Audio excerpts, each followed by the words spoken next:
Madam ने कहा कि धर्म संसद इसीलिए हम कर रहे हैं क्योंकि बच्चियां 18 साल की उम्र में दूसरी जात के लोगों के साथ भाग जाती है। मैडम आपको कैसे मालूम भाग जाती है? और फिर मैडम ने कहा कि धर्म संसद इसलिए कर रहे हैं। हमारे दलित भाइयों से कह रहा हूं, हमारे पिछड़े समाज के हमारे हिंदू भाइयों से कह रहा हूं, वो कह रही है कि इस मुल्क में रिजर्वेशन को खत्म कर देना चाहिए। ये मैडम ने कहा। एक ने कहा अगर इंसानियत को बचाना है, ये रामदास इनका नाम है, रामदास ने कहा कि अगर इंसानियत को बचाना है तो मुसलमानों को खत्म कर दो। अगर वो बात असदुद्दीन ओवैसी आज उसका 5% भी कहता तो जितने मंच पर लोग बैठे हुए 2 घंटे में पूरे थानेदार हमको लेके चले जाते, अपना दामाद बना लेते जेल में। रामदास कह रहे कि इंसानियत को बचाना है तो मुसलमानों को खत्म कर दो। और एक मोहतरम कह रहे हैं कि अब हमको हिंदू राष्ट्र बनाना है। ये कांग्रेस की सरकार है, कांग्रेस बीजेपी दोनों बैठे हुए, मगर केस किस पर बुक हुआ?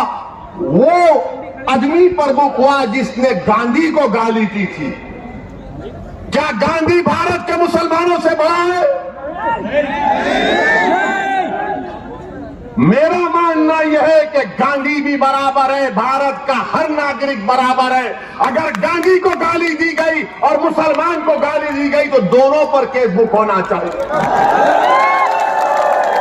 मगर अब कल शाम से देखेंगे हमारे मीडिया के दोस्त जिनके चहीते हम सुसरे हैं, इनके पप्पा मोदी हैं,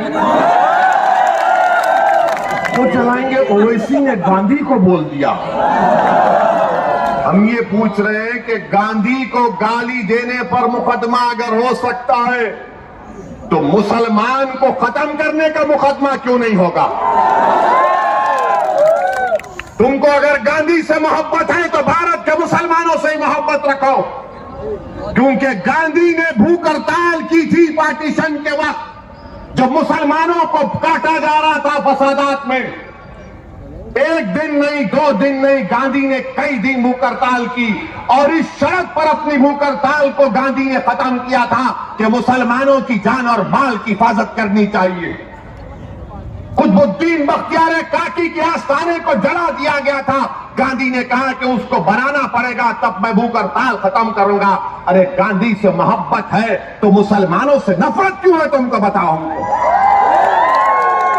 मेरे अजीज दोस्तों और बुजुर्गों, ये बात को आपके सामने इसलिए बयान कर रहा हूं ताकि ये जो रात अंधेरी है, मैं पिछले 5 साल से कह रहा हूं, मेरी तकारीर उठाकर देख लो कि अंधेरी रात लंबी रहने वाली है। ये अंधेरी रात लंबी रहने वाली है, याद रखो मेरी इस बात को।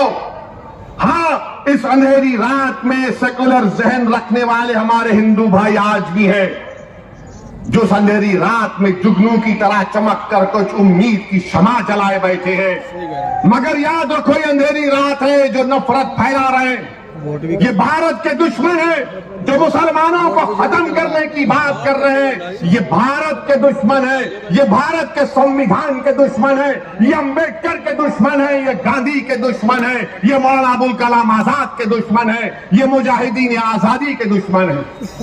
मेरे अजीज दोस्तों और बुजुर्गों, अभी जनाब शौकत अली साहब ने जिक्र किया अपनी तकरीर में कि किसी ने कहा कि असदुद्दीन ओवैसी की गर्दन को काट देंगे। मेरी गर्दन की फिक्र मत करो, मेरी गर्दन की फिक्र मत करो। मैंने तो अशहदु अल्ला इलाहा इल्लल्लाह व अशहदु अन्ना मुहम्मद रसूलुल्लाह कहकर अपनी जान को अपने रब के हवाले कर चुका हूं। जन्नत के इवज में इंशाअल्लाह अल्लाह ताला अपनी जान को अपने रब के हवाले कर चुका हूं। वो मुझे खून के लुथड़े से बनाया है, जब वक्त आएगा चले जाएंगे।